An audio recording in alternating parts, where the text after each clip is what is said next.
Gurudev. Om Sahana Vavatu Sahanau Bhunaktu Saha Viryankaravavahai Tejasvinavadhitamastu ma vidvishavahai. Om Shanti Shanti Shanti. Narayanam Namaskritya Naram Chaiva Narottamam Devim Saraswatim Chaiva Tato Jayamudiraye.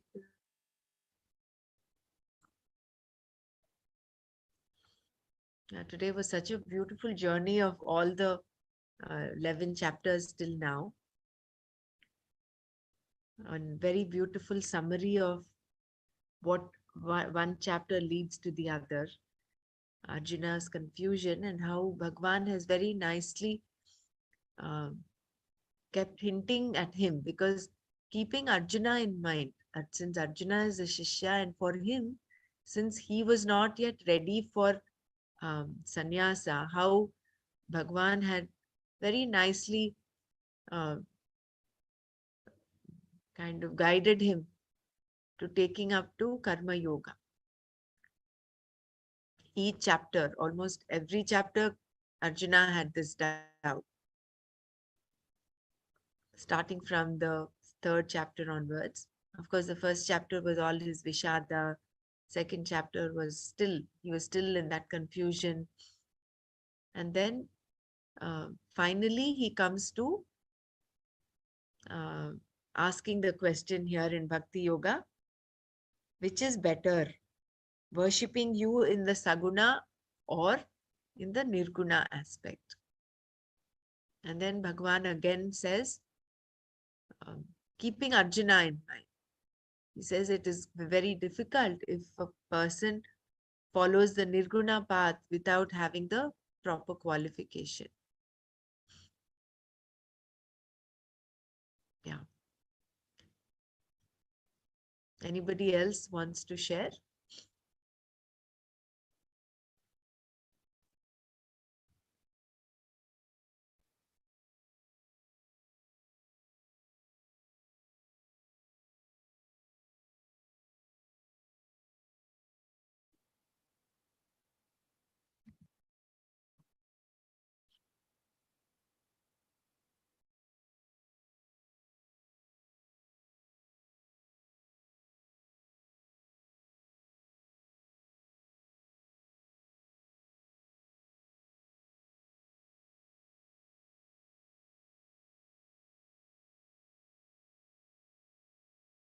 So we'll start with that.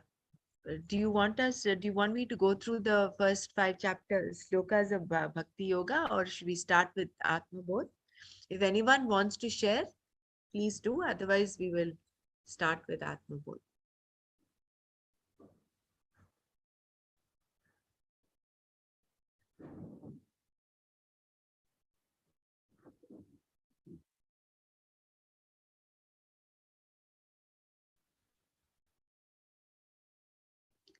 We'll start with the 64th shloka. Drishyate shruyate yat yat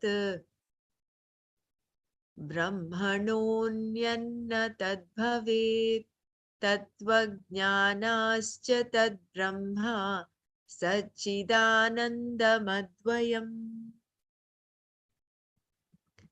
Drishyate, which is perceived. Just one second.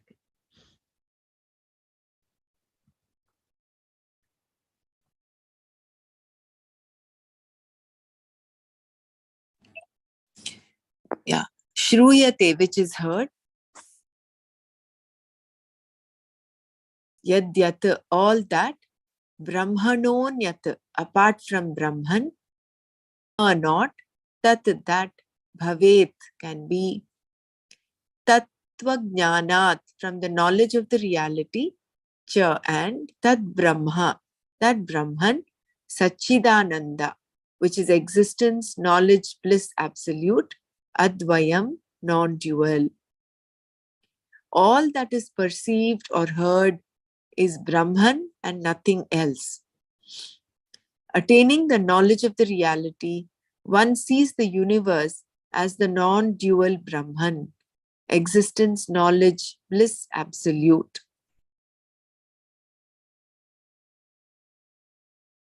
Whatever you hear or see or perceive through the sense organs cannot be anything other than the Brahman, just as whatever one sees in one's dream state cannot be anything other than one's own waking state mind.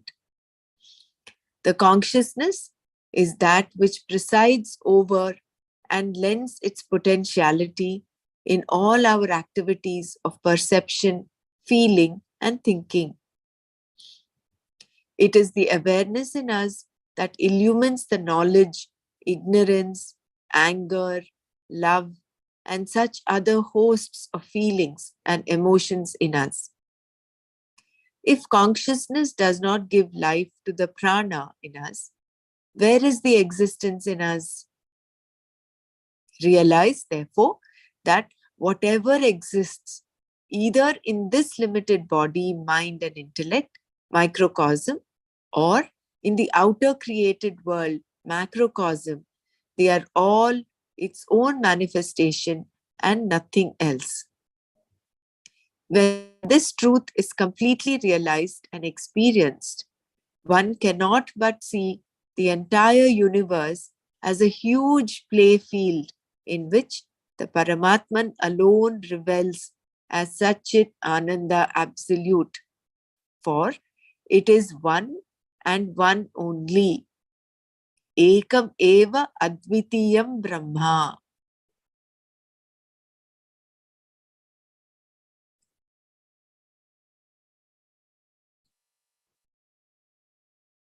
Sarvagam Satchidatmanam Jnana Chakshurnirikshate Ajnana Chakshurneksheta Bhasvantam Bhanumandhavat. Sarvagam, which is present everywhere. Satchidatman, Atman, which is pure consciousness. Jnana Chakshuhu, eyes of wisdom. Nirikshate, perceives. Ajnana Chakshuhu, one whose vision is obscured by ignorance. Na, not. Ikshate, sees. Bhasvantam, which is shining.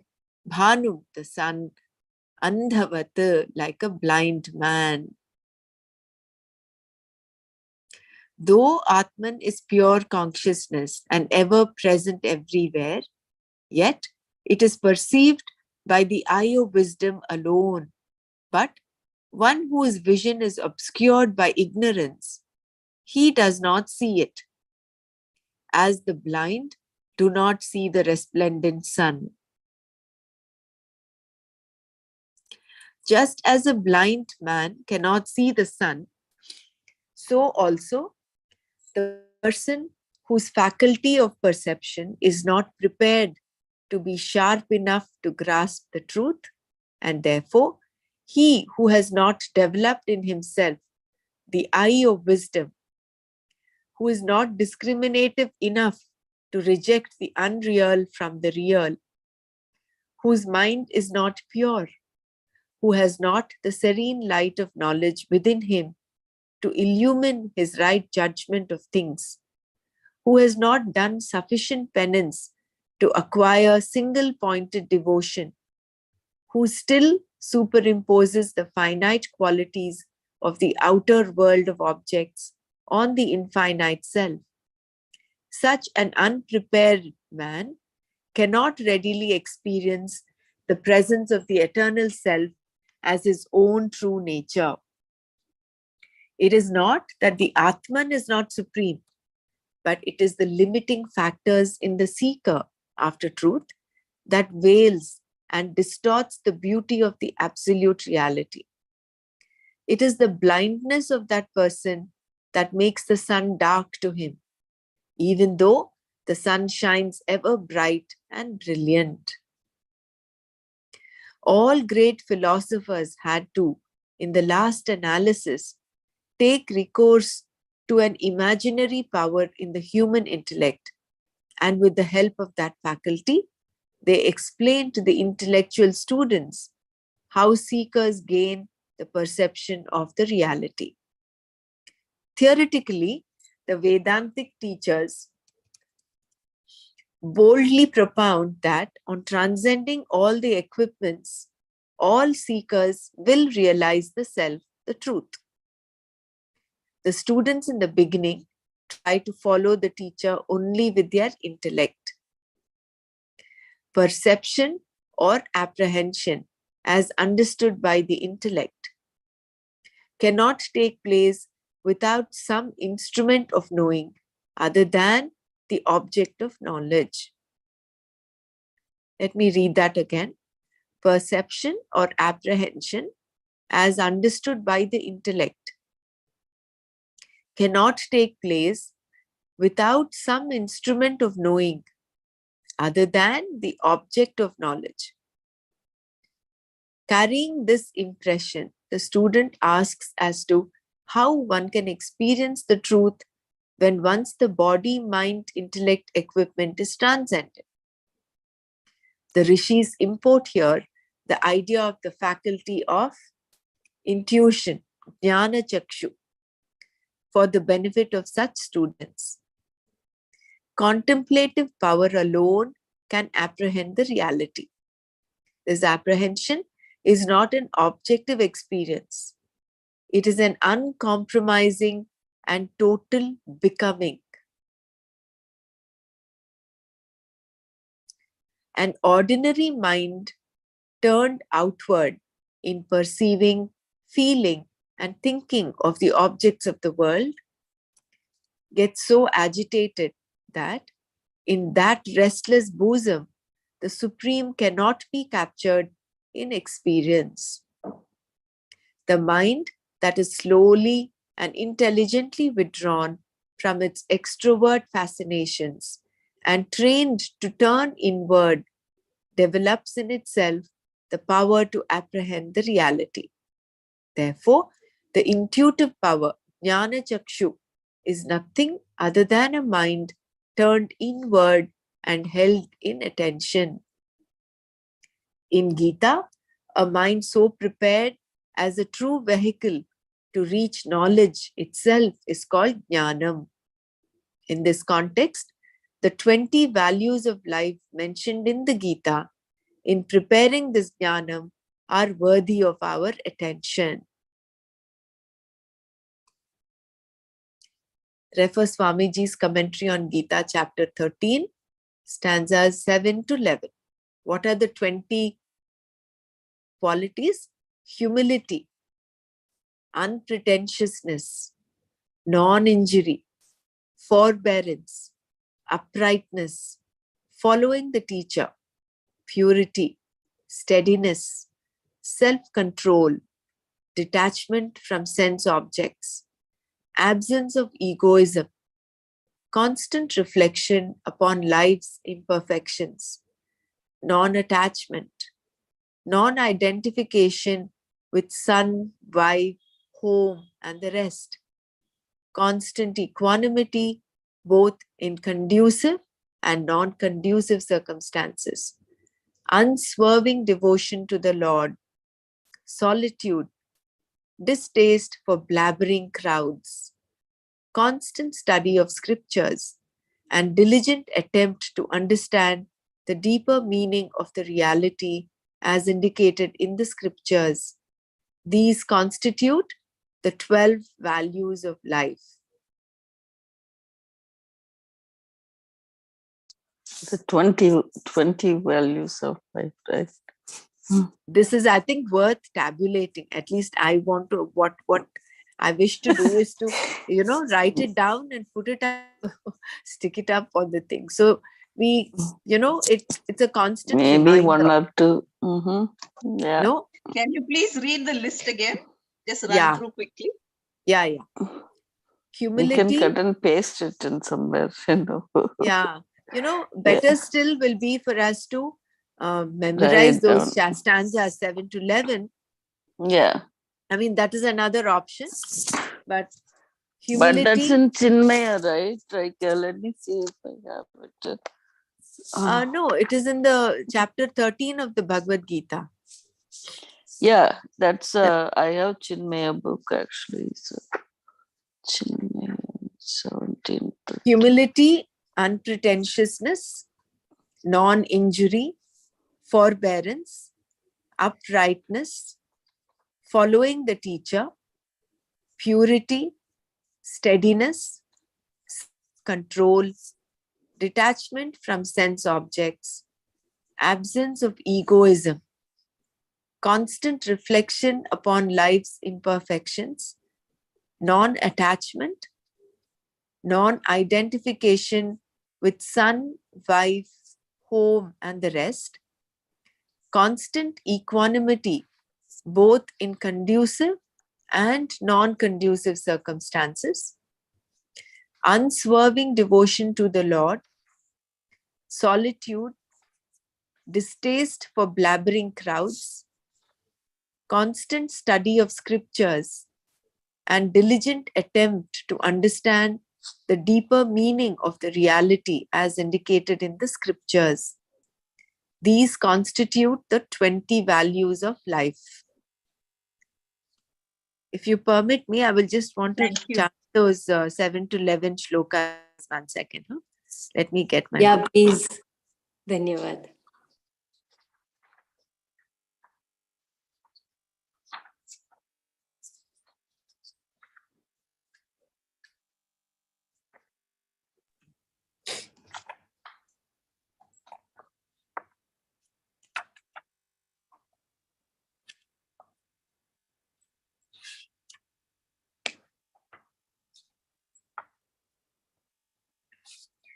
Yeah, those the shlokas 7 to 11 of chapter 13 are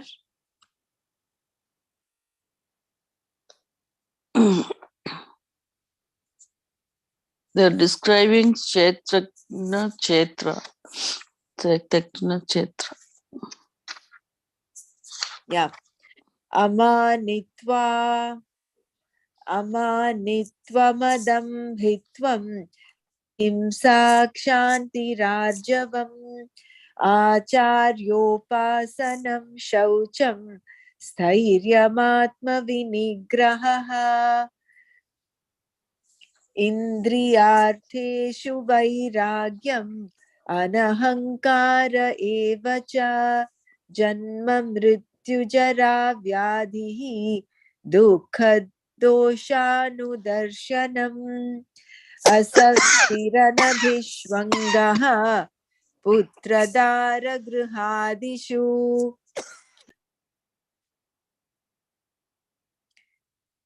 असक्तिरनभिष्वङ्गः पुत्रदारगृहादिषु नित्यं च समचित्तत्वम् इष्टानिष्टोपपत्तिषु मयि चान्ययोगेन भक्तिरव्यभिचारिणी विविक्तदेशसेवित्वम्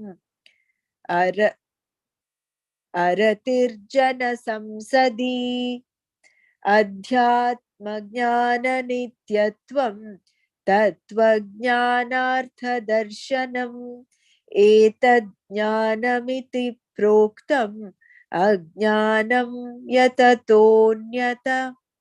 यततोऽन्यथा.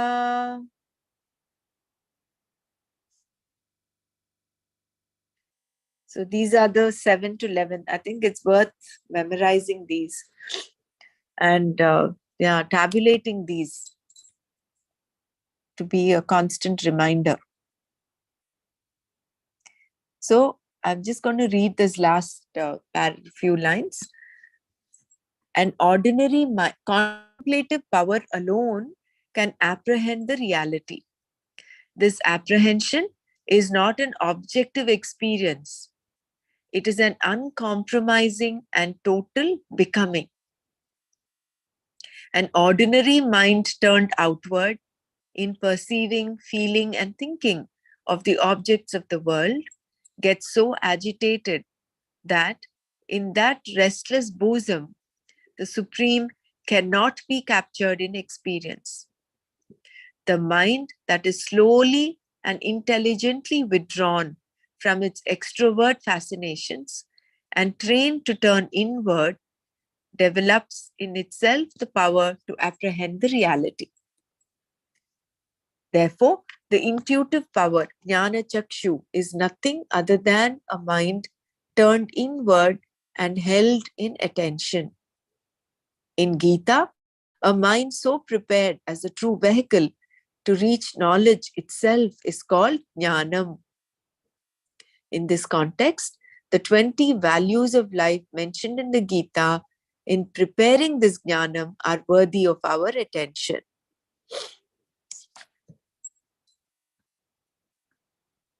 Nice. Shravanadibhirudiptam Jnanagniparitapitaha Jivat sarvamalan muktaha Swarnavadyotate swayam.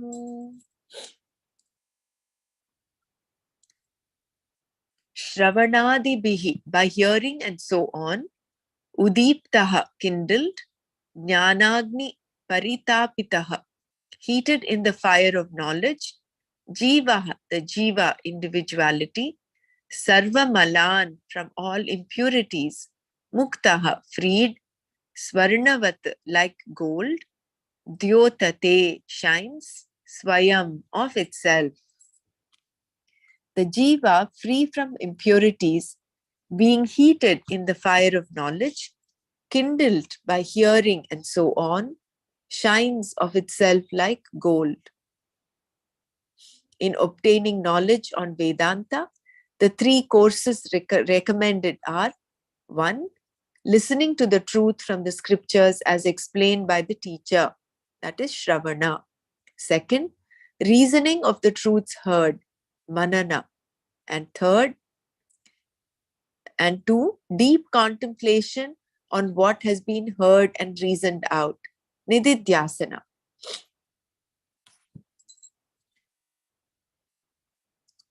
Spiritual discipline is intended to clean the mind of its impurities. As such, removal of the ignorance, avidya, alone enables the revelation of the absolute truth. It is a spontaneous experience of one's own self, and an earnest seeker after truth who is able to kindle the fire of knowledge in his pure bosom and who is free from doubts and fears realizes the self in him. So, the egocentric personality, Jivatman, has to rid itself of its own limitations when it rediscovers its real nature as the eternal self. The ore, as it comes up from the gold mines, is mixed up with lot of impurities.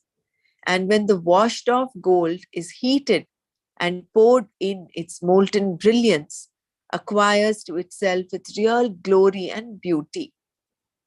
So too, the individuality, when heated in meditation and the molten self is poured out, it comes to shine in its essential immortal contents. So the meaning of the Nididhyasanas, for more elaborate discussion on these points, read the chapter Fall and Rise of Man in the introduction to Swamiji's discourses on Kenopanishad. Yeah. Hridakashodito hyatma bodha bhanusvamo pahrit sarvavyapi sarvadhari bhati bhasayate khilam. Hridakashoditaha, which rises in the sky of the heart. He, verily, Atma, the Atman, Bodha Bhanuhu, the sun of knowledge, tamaha, darkness, apahrita, destroys, sarvavyapi, which is pervading everything, sarvadhari, sustains all, bhati, shines, bhasayate, makes to shine, akhilam, everything. The Atman, the sun of knowledge that rises in the sky of the heart, destroys the darkness of the ignorance, pervades and sustains all, and shines and makes everything to shine. Hridaya is generally translated as the heart. Here, the term is not to mean the biological organ that pumps the blood, but here it means that arena in the mental field from where the noble and humane thoughts gurgle up and flow. The term heart here is used in the same sense in which we call a man of love and goodness as a man of heart. When there is ethical purity and moral goodness, then alone in that bosom can spiritual unfoldment and the consequent divine experiences come. As at the approach of dawn, the darkness rolls off, and the light of its own glory brings everything clearly to our cognition, so too, at the dawn of wisdom, all knowledge bursts up to our awareness. How beautiful it is just to imagine this, no?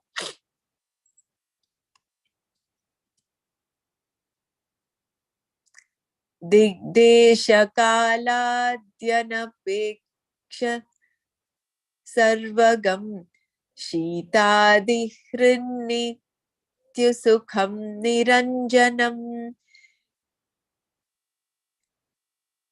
yatsvatmatirtham bhajate vinishkriyaha sa sarvavid sarvagato mrito bhavet. I'll just chant this once again. Digdeshakaladyanapeksha sarvagam shitadihrinityasukham niranjanam yatsvatmatirtham bhajate vinishkriyaha sa sarvavid sarvagato mrito bhavet. Digdesha kaladi, direction, space and time. Anapeksha, not depending upon. Sarvagam, which is present everywhere. Shitadihrit, which destroys cold, etc.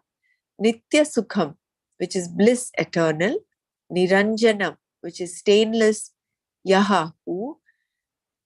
Swatmatirtham, the holy place of his own Atman. Bhajate, worships. Vinishkriyaha, renouncing all activities. Saha, he. Sarvavit, all knowing. Sarvagataha, all pervading. Amritaha, immortal. Bhavet, becomes. Thus concludes the Atma Bodh text. So he who renouncing all activities, who is free of all the limitations of time, space and direction, worships his own Atman, which is present everywhere, which is the destroyer of heat and cold, which is bliss eternal and stainless, becomes all-knowing and all-pervading, and attains thereafter immortality. Whether the sea is stormy or calm, the sun always shines upon it. Similarly, the pure Atman, the truth which is behind time, space, and causality, which is all pervading, which has no duality, which is the pure consciousness in all awareness, which is the substratum on which all these pluralistic things play about. That is the one consciousness which illumines the entire creation. Without it, nothing will exist anywhere. Know that to be your own self. He who renounces all his desires and activities, his attachments, likes and dislikes, and his very contact with the life of this ephemeral world of objects, and he who is ever at the shrine of the Atman, striving with determination to enjoy the bliss of his own self, that Mahatman becomes all-knowing, all-pervasive Brahman itself. There is immortality for him. For having reached that and having begun to experience that which has no beginning and end, he too becomes immortal. The dreamer, when he ends his dreams and wakes up, becomes himself the waker. The limited ego, on transcending the mind-intellect equipment, becomes itself the immortal Brahman. Om Tat Sat.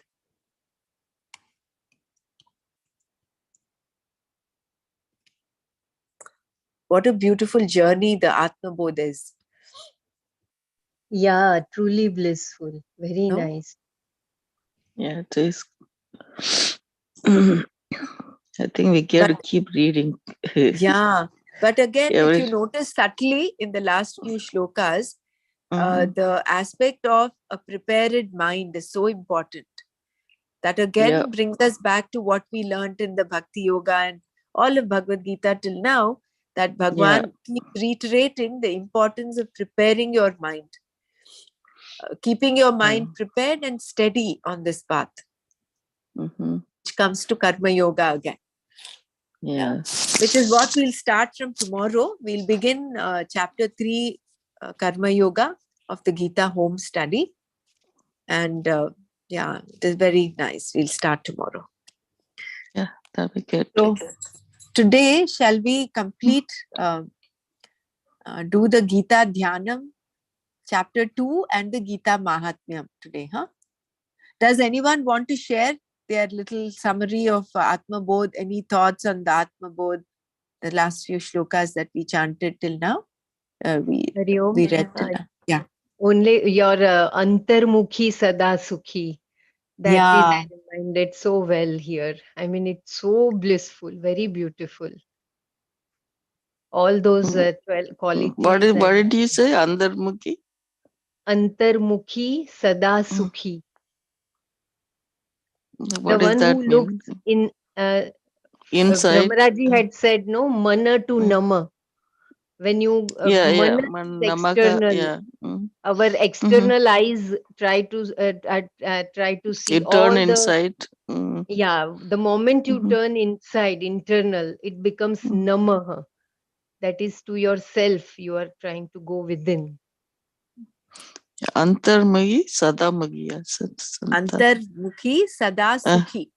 Sugi. Mukhi is when you turn your face inwards, when you look inwards, then you Sada Sukhi, you're always blissful. You're always happy. Right. Thank you.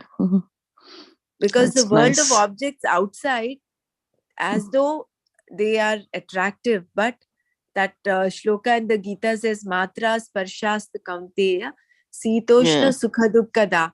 So seemingly they give you pleasure, but at the end it leads to pain. And they're bound with raga and dvesha, sukha, dukkha. The pairs of opposites come with exposure to the world of objects. But whereas when you turn inside, there is that bliss absolute. Satchidananda is what is there within.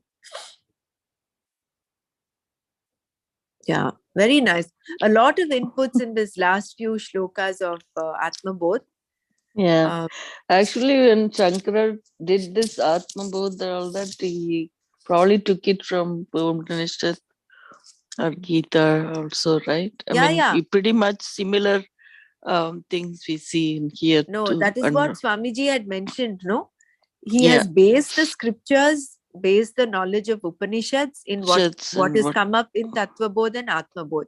Atma Bodh, yeah. So that reflects actually, we did a right thing going from Tattva Bodh, Atma Bodh, so you understand Gita better, and then now we kind of reverse order. That's actually, it makes really you're able to understand better, the other, even if you're reading other things, I was watching this something about Buddha, like it's how he also attained nirvana and this. But he also based all this what do you call that, Upanishads or information. He read Veda and Upanishad when he was younger, right? So that what transformed him to go into that path. And then his way of dealing with uh, the this particular way of attaining nirvana is a little bit different than the way we are reading right now. That path is a little bit kind of easy. I would say a little bit easier, but still you have to master your mind and senses and all that. I thought it was difficult because he was looking at Nirguna Upasana, isn't it? No, Of course, his there's base no. was. He doesn't talk about God. Whether he doesn't say he don't exist or not exist. He doesn't talk about God at all, and Yeah, he yeah. doesn't talk about. No, he doesn't. Yeah, I know. He doesn't talk about God at all. He says there's nothing. But what was he doing? He was He doesn't observing his say. mind. No, he doesn't say it's there or not there because he wanted to simplify it for people to understand. Those that was what 2,500 years ago. That was a little bit different than now. But anyway, what is your thing you were saying? Sorry.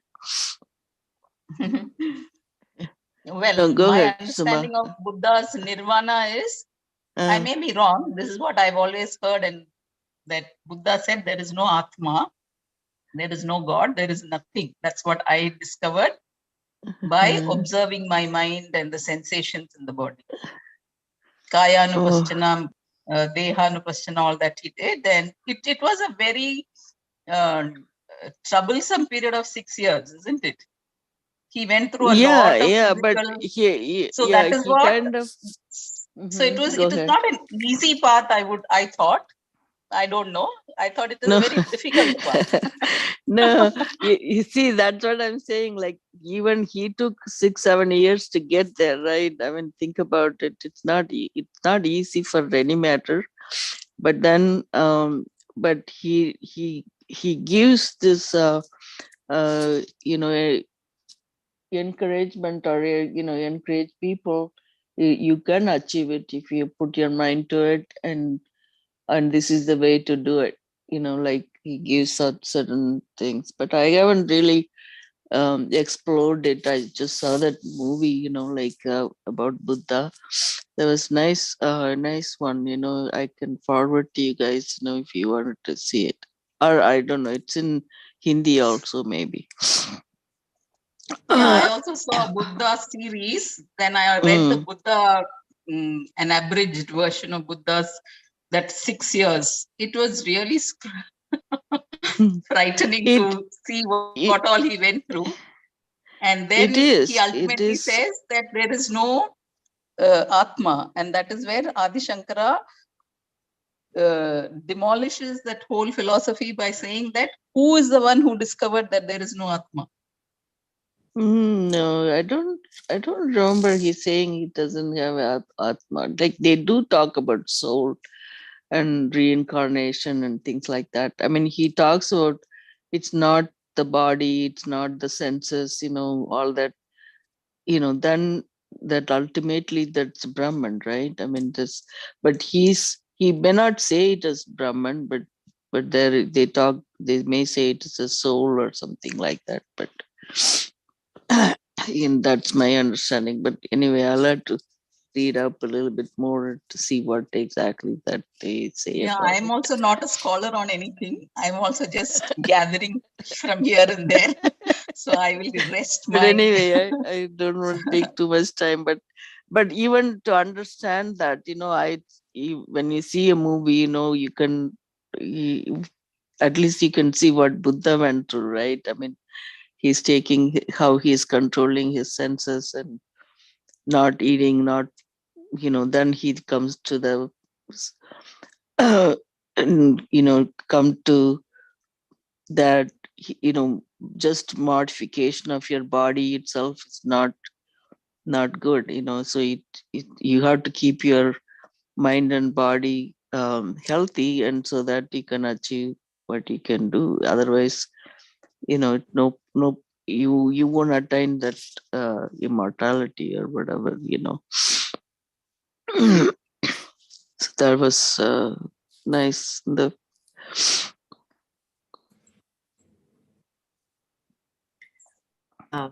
Nice. So today Buddha came in. Yeah, he attains but the knowledge. They belong basically. to the group of people. I can't remember the name, the word, the term for that. They do not take the Vedas as their base. Right, you're right. They don't. They belong to that group, that sect. I can't remember the term for that. Asatya, what is that called? Asat, no.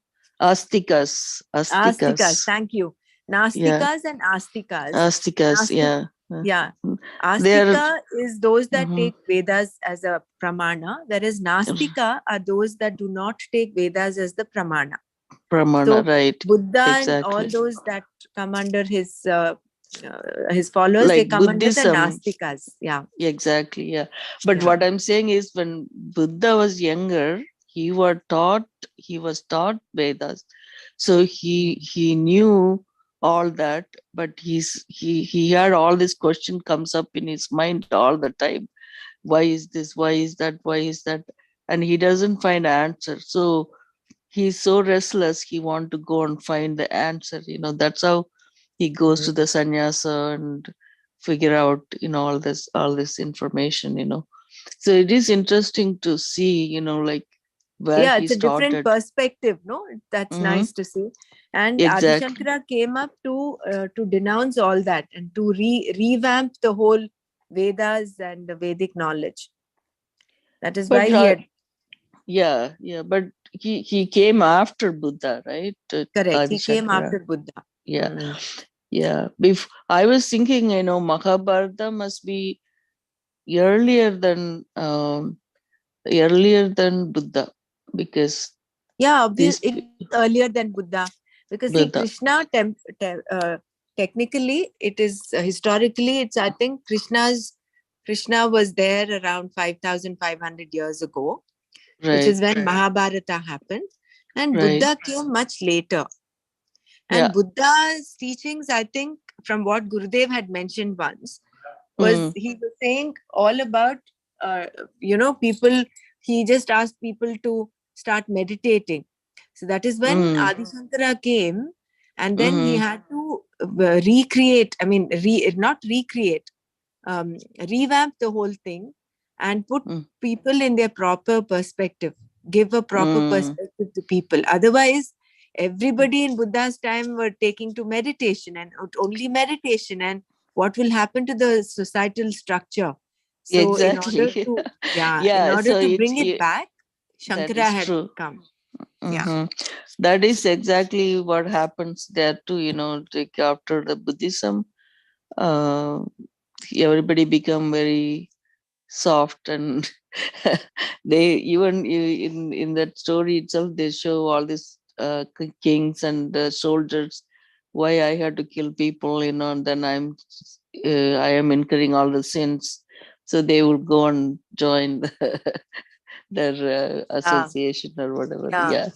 So there was that need then.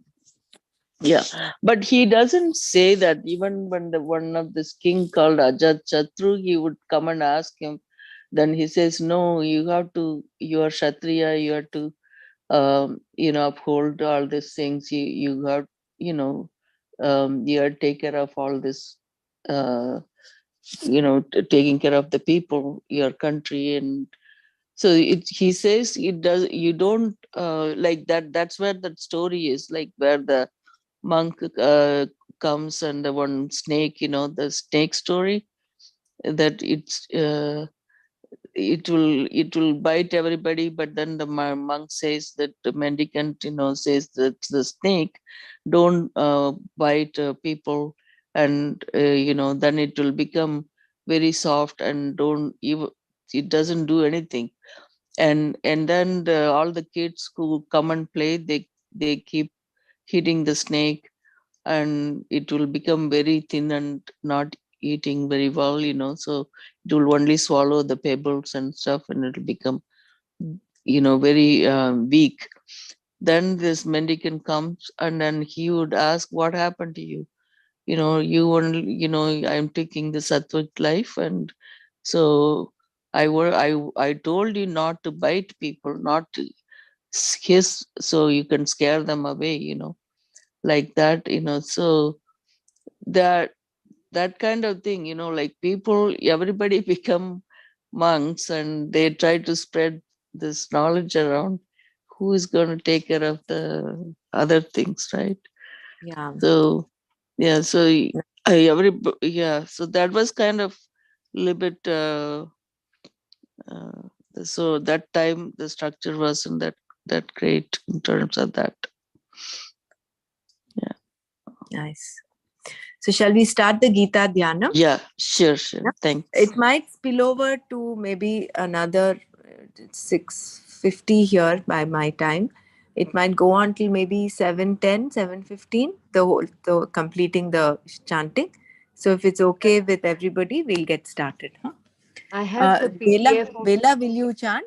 Huh? Yeah, please. I have the PDF of Gita Dhyanam only, Ah. Paramataji. Yeah, Gita you please chant this. I don't, Gita. I will start. Yeah. Om Shri Paramatmane Namaha.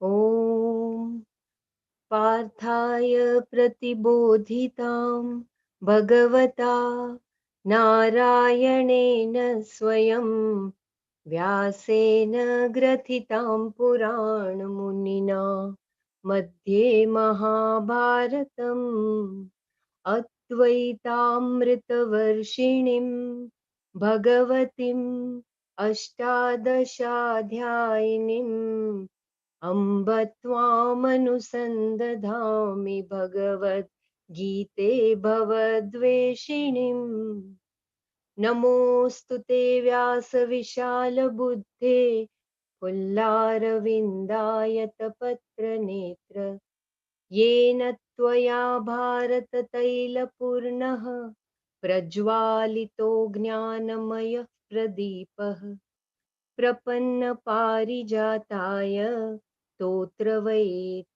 स्तोत्रवेत्रैकपाणये ज्ञानमुद्राय कृष्णाय गीतामृतदुहे नमः सर्वोपनिषदो गावः दोग्धा गोपालनन्दनः पार्थो वत्स सुधीर्भोक्ता दुग्धं गीतामृतं महत् वसुदेवसुतं देवं कंसचाणूरमर्दनं देवकी परमानन्दं कृष्णं वन्दे जगद्गुरुम् भीष्मद्रोणतटा जयद्रथजला गान्धारनीलोत्पला शल्यग्राहवती कृपेण वहनी कर्णेन वेलाकुला अश्वत्थामविकर्णघोरमकरा दुर्योधनावर्तिनी सोत्तीर्णा खलु पाण्डवैरणनदी कैवर्तककेशव पाराशर्यवचः सरोजममलं गीतार्थगन्धोत्कटं नानाख्यानककेसरं हरिकथा सम्बोधना बोधितम् लोके सज्जन षट्पदैरहरः पेपीयमानं मुदा भूयाद् पंकजं कलिमल प्रध्वंसिन श्रेयसे मूकं करोति वाचालं पङ्गुं लङ्घयते गिरिं यत्कृपातमहं वन्दे परमानन्दमाधवम् यं ब्रह्मा वरुणेन्द्ररुद्रमरुतः स्तुन्वन्ति दिव्यैस्तवैः वेदे साङ्गपदक्रमोपनिषदैः गायन्ति यं सामगाः ध्यानावस्थिततेन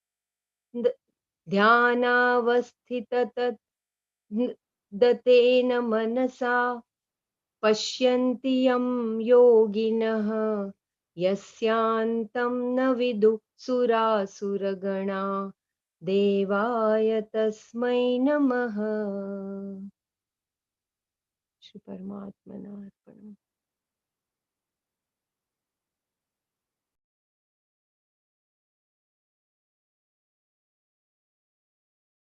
So does anyone want to chant chapter 2?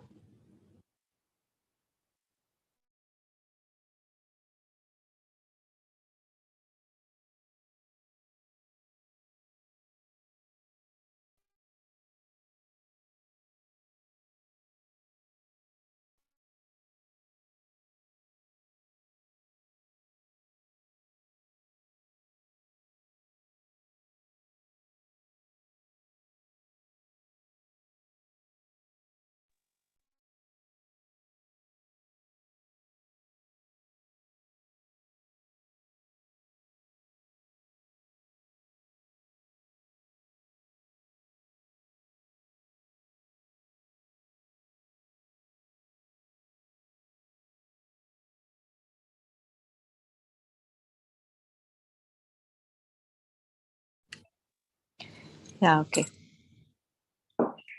अथ श्रीमद्भगवद्गीता द्वितीयोऽध्यायः सांख्ययोगः। संजय उवाच तं तथा कृपयाविष्टम् अश्रुपूर्णाकुलेक्षणं विषीदन्तमिदं वाक्यम् उवाच मधुसूदनः। श्रीभगवानुवाच कुतस्त्वाकश्मलमिदं विषमे समुपस्थितम् अनार्यजुष्टमस्वर्ग्यम् अकीर्तिकरमर्जुन। क्लैब्यं मास्मगमः पार्थ नैतत्त्वय्युपपद्यते क्षुद्रं हृदय दौर्बल्यं त्यक्त्वोत्तिष्ठ परन्तप।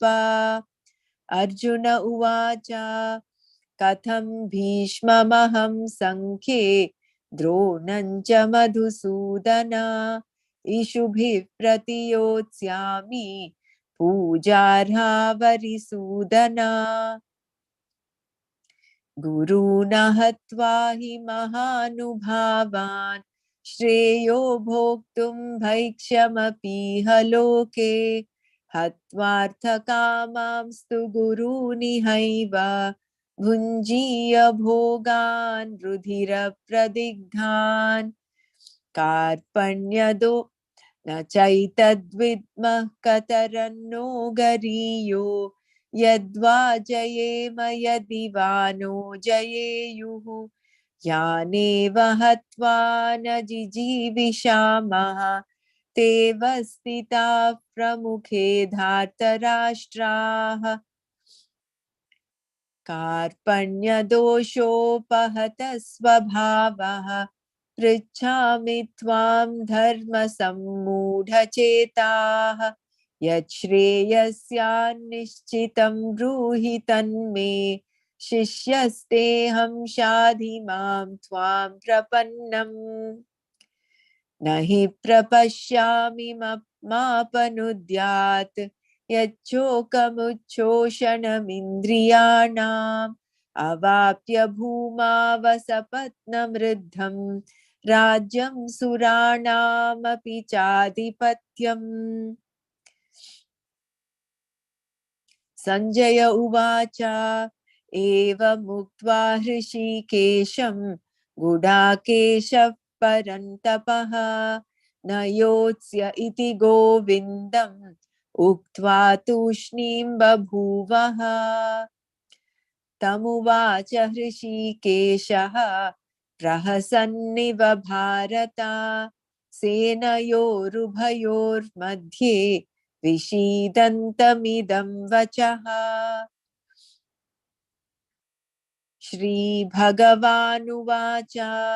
अशोच्यानन्वशोचस्त्वं प्रज्ञावादांश्च भाषसे गतासून गतासूंश्च नानुशोचन्ति पण्डिताः। न त्वेवाहं जातु नासं न त्वं नेमे जनाधिपाः न चैव न भविष्यामः सर्वे वयमतः परम्। देहिनोऽस्मिन् यथा देहे कौमारं यौवनं जरा तथा देहान्तरप्राप्तिः धीरस्तत्र न मुह्यति।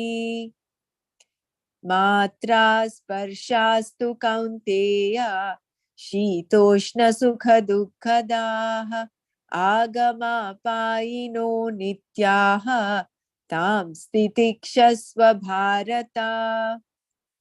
यं हि न व्यथयन्त्येते पुरुषं पुरुषर्षभ समदुःखसुखं धीरं सोऽमृतत्वाय कल्पते। नासतो विद्यते भावो नाभावो विद्यते सतः उभयोरपि दृष्टोऽन्तः त्वनयोस्तत्त्वदर्शिभिः। अविनाशि तु तद्विद्धि येन सर्वमिदं ततं विनाशमव्ययस्यास्य न कश्चित् कर्तुमर्हति।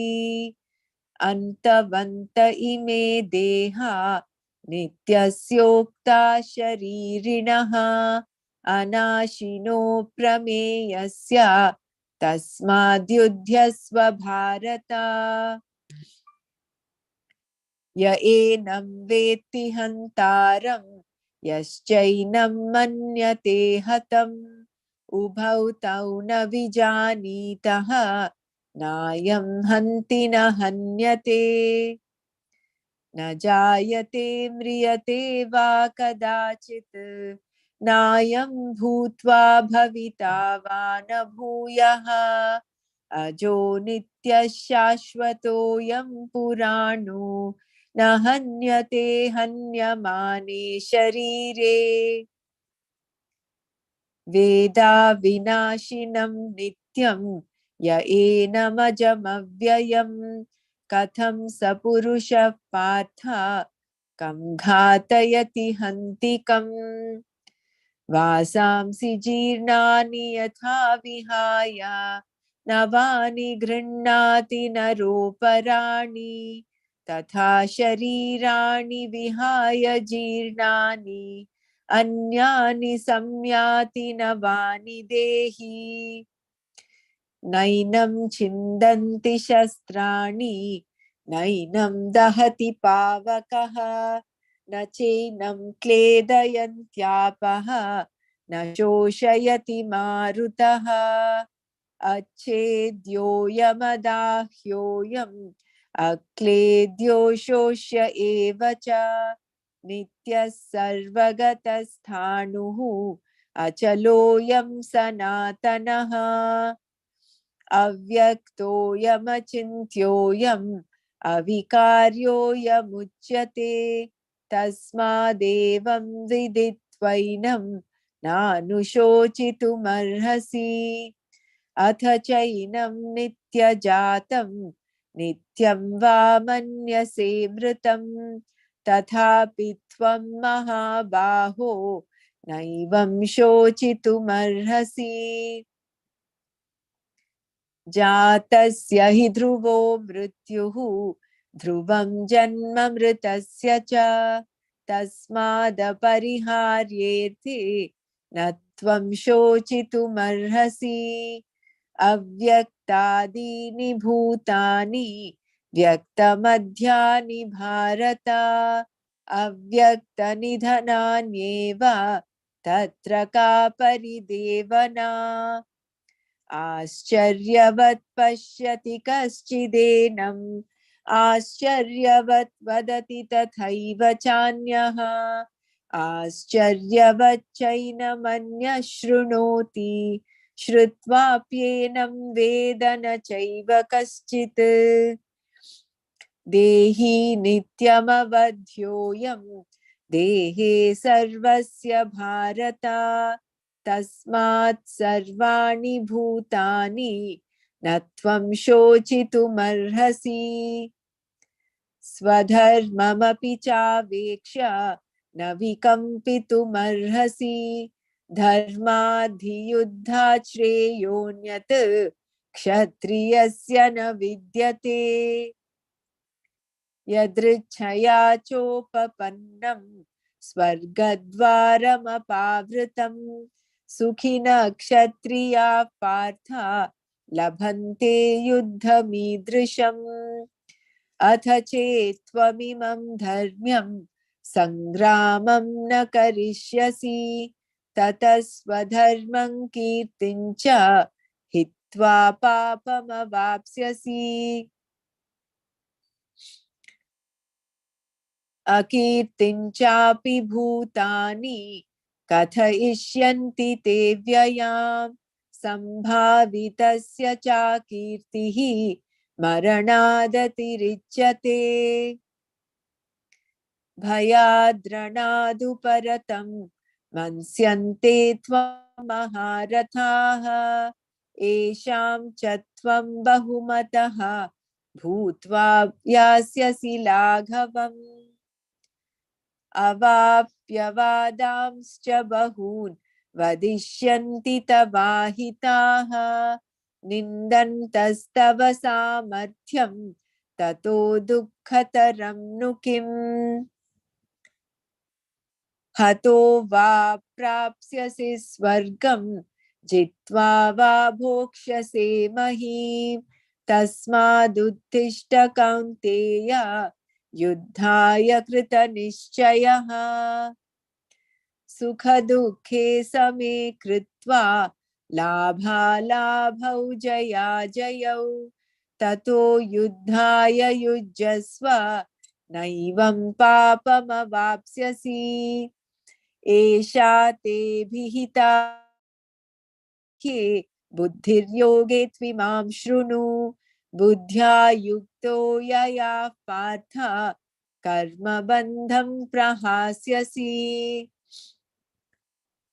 नेहाभिक्रमनाशोऽस्ति प्रत्यवायो न विद्यते स्वल्पमप्यस्य धर्मस्य त्रायते महतो भयात् व्यवसायात्मिका बुद्धिः एकेह कुरु नन्दन बहुशाखा ह्यनन्ताश्च बुद्धयो व्यवसायिनाम् यामिमां पुष्पितां वाचं प्रवदन्त्यपि पश्चितः वेदवादरताः पार्थ नान्यदस्तीति वादिनः कामात्मानस्वर्गपराः जन्म कर्म फलप्रदां क्रिया विशेषबहुलां भोगैश्वर्यगतिं प्रति भोगैश्वर्यप्रसक्तानां तयापहृतचेतसां व्यवसायात्मिका बुद्धिः समाधौ न विधीयते त्रैगुण्यविषया वेदा निस्त्रैगुण्यो भवार्जुन निर्द्वन्द्वो नित्यसत्त्वस्थः निर्योगक्षेम आत्मवान् यावानर्थ उदपाने सर्वतः सम्प्लुतोदके तावान् सर्वेषु वेदेषु ब्राह्मणस्य विजानतः कर्मण्येवाधिकारस्ते मा फलेषु कदाचन मा कर्मफलहेतुर्भूः मा ते सङ्गोऽस्त्वकर्मणि योगस्थः कुरु कर्माणि सङ्गं त्यक्त्वा धनञ्जय सिद्ध्यसिद्ध्यो समो भूत्वा समत्वं योग उच्यते यतः प्रवृत्तिर्भूतानां येन सर्वमिदं ततं स्वकर्मणा तमभ्यर्च्य सिद्धिं विन्दति मानवः दूरेण ह्यवरं कर्म बुद्धियोगात् धनञ्जय बुद्धौ शरणमन्विच्छ कृपणा फलहेतवः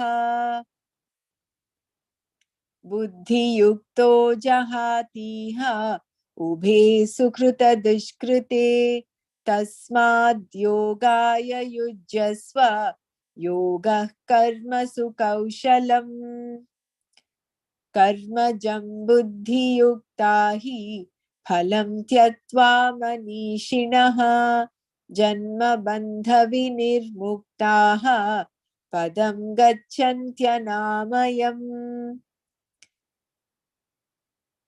यदा ते मोहकलिलं बुद्धिर्व्यतितरिष्यति तदा गन्तासि निर्वेदं श्रोतव्यस्य श्रुतस्य च श्रुतिविप्रतिपन्ना ते यदा स्थास्यसि निश्चला समाधावचला बुद्धिः तदा योगमवाप्स्यसि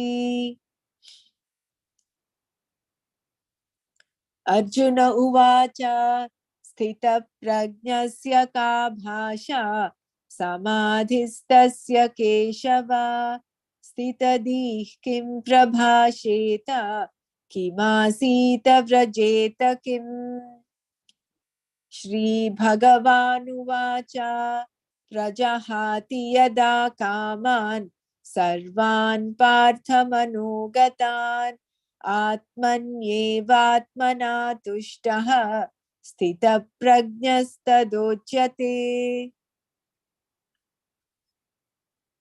दुःखेष्वनुद्विग्नमनाः सुखेषु विगतस्पृहः वीतरागभयक्रोधः स्थितधीर्मुनिरुच्यते यः सर्वत्रानभिस्नेहः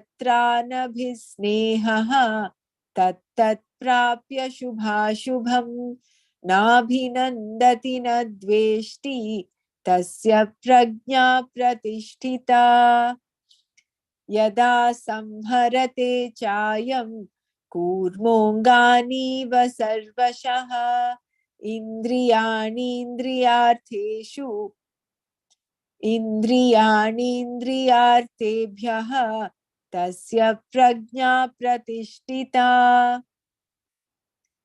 विषया विनिवर्तन्ते निराहारस्य देहिनः रसवर्जं रसोऽप्यस्य परं दृष्ट्वा निवर्तते यततो ह्यपि कौन्तेय पुरुषस्य विपश्चितः इन्द्रियाणि प्रमाथीनि हरन्ति प्रसभं मनः तानि सर्वाणि संयम्य युक्त आसीत मत्परः वशे हि यस्येन्द्रियाणि तस्य प्रज्ञा प्रतिष्ठिता ध्यायतो विषयान् पुंसः सङ्गस्तेषूपजायते सङ्गात् सञ्जायते कामः कामात् क्रोधोऽभिजायते क्रोधात् भवति सम्मोहः सम्मोहात् स्मृतिविभ्रमः स्मृतिर्भ्रंशात् बुद्धिनाशः बुद्धिनाशात् प्रणश्यति रागद्वेषवियुक्तेन रागद्वेषवियुक्तैस्तु विषयानिन्द्रियैश्चरन् आत्मवश्यैर्विधेयात्मा प्रसादमधिगच्छति प्रसादे सर्वदुःखानां हानिरस्योपजायते प्रसन्नचेतसो ह्याशुः बुद्धिर्पर्यवतिष्ठते नास्ति बुद्धिरयुक्तस्य न चायुक्तस्य भावना न चाभावयतः शान्तिः अशान्तस्य कुतः सुखम् इन्द्रियाणां हि चरतां यन्मनोनुविधीयते तदस्य हरति प्रज्ञां वायुर्नावमिवाम्भसि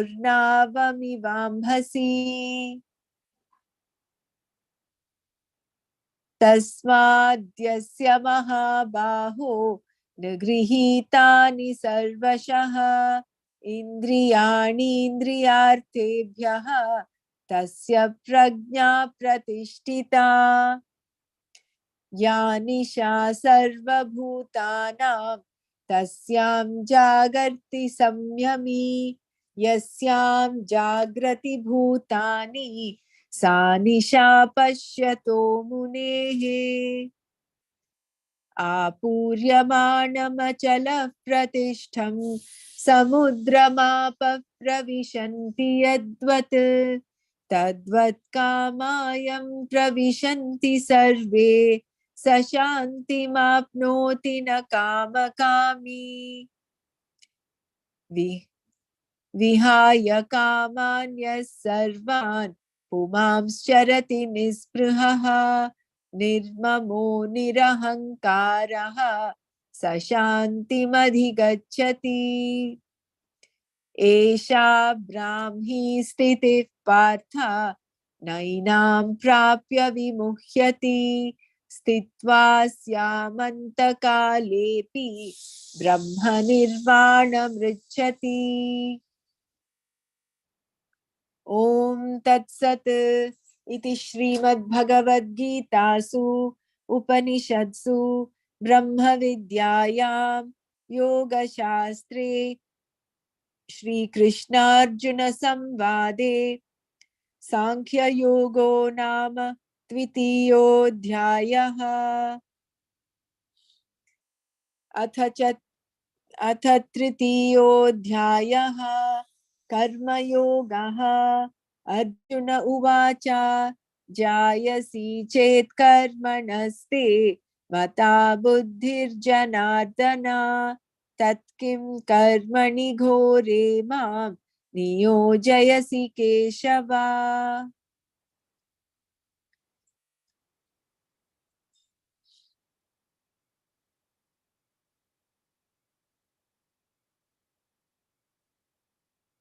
So we'll chant the Gita Mahatmyam.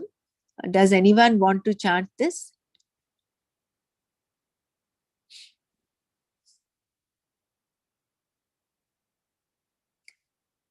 Om Namo Bhagavate Vasudevaya Dharo Vacha Bhagavan Parameshana Bhaktiravyabicharini Prarabdham Bhujyamanasya Katham Bhavati He Prabho Shri Vishnuruvacha Prarabdham Bhujyamano Hi Gītābhyāsaratas Sada Samuktasya Sukhi Loke Karmanānopalipyate Mahapāpādi Pāpāni Gītādhyanam Karoti Chet Kvachit Sparsham Na Kurvanti Nalini Dalamambuvat Gītāya Pustakam Yatra Pātha Pravartate Tatra Sarvani Tirthani Prayagadini Tatra Vai Sarvadevascha Rishayo Yoginah Pannagascha Ye Gopala Bala Krishnopi Narada Dhruva Parshadaihi Sahayo Jayate शीघ्रं यत्र गीता प्रवर्तते यत्र गीता विचारश्च पठनं पाठनं श्रुतं तत्राहं निश्चितं पृथ्वी निवसामि सदैव हि गीताश्रयेऽहं तिष्ठामि गीता मे चोत्तमं गृहम् गीता ज्ञानमुपाश्रित्य त्रिलोकान् पालयाम्यहम् गीता मे परमा विद्या ब्रह्मरूपा न संशयः अर्धमात्राक्षरा नित्या स्वनिर्वाच्य पदात्मिका गीता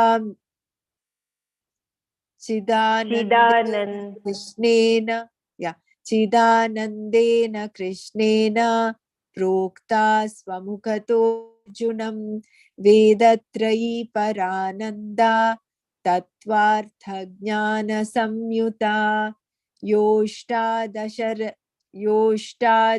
जपो नित्यं नरो निश्चलमानसः ज्ञानसिद्धिं स लभते ततो याति परं पदं पाठे समर्थः सम्पूर्णे ततोर्धं पाठमाचरेत् तदा गोदानजं पुण्यं लभते नात्र संशयः त्रिभागं पठमानस्तु गंगा स्नानफलं लभेत् षडंशं जपमानस्तु सोमयागफलं लभेत् एकाध्यायं तु यो नित्यं पठते भक्तिसंयुतः रुद्रलोकमवाप्नोति गणो भूत्वा वसेच्चिरम् अध्याये श्लोकपादं वा नित्यं यः पठते नरः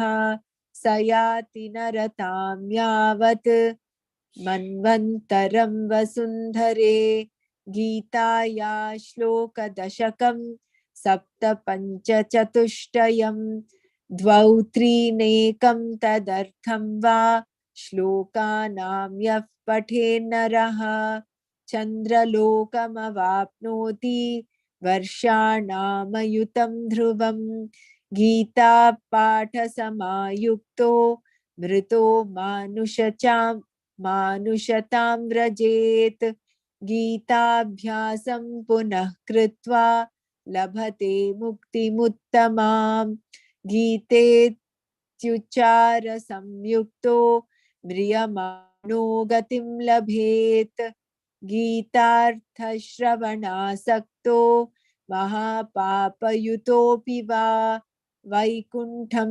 समवाप्नोति विष्णुना सह मोदते गीतार्थं ध्यायते नित्यं कृत्वा कर्माणि भूरिशः जीवन्मुक्तः स विज्ञेयो देहान्ते परमं पदम् गीतामाश्रित्य बहवो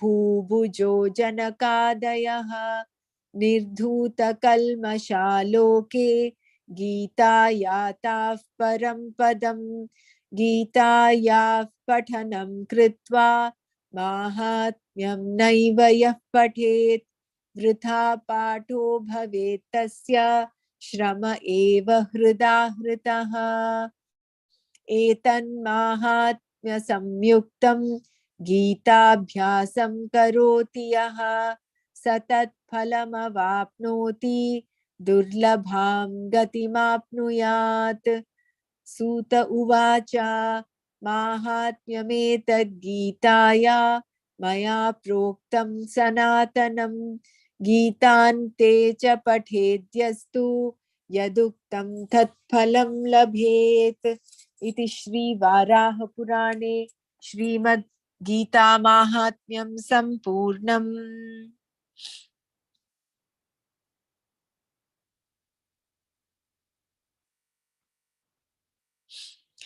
यदक्षरपरभ्रष्टं मात्राहीनं च यद्भवेत् तत्सर्वं क्षम्यतां देव नारायण नमोऽस्तु ते। विसर्ग गबिन्दुमात्राणि पदपादाक्षराणि च न्यूनानि चातिरिक्तानि क्षमस्व परमेश्वर अपराधसहस्राणि क्रियन्ते हर्निशं मया दासोऽयमिति मां मत्वा क्षमस्व परमेश्वर मन्त्रहीनं क्रियाहीनं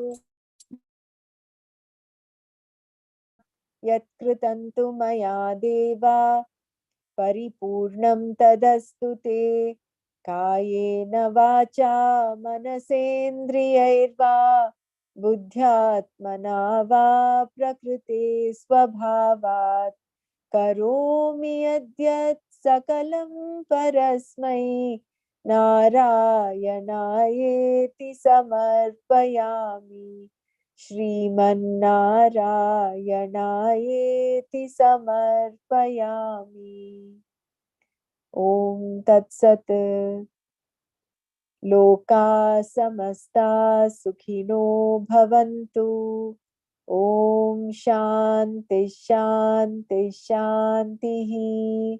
सर्वं श्रीकृष्णार्पणमस्तु। जय गुरुदेव। जय गुरुदेव। धन्यवाद ब्रह्मराज जी। Yeah. Hari Om. Thank you. And I'm very happy.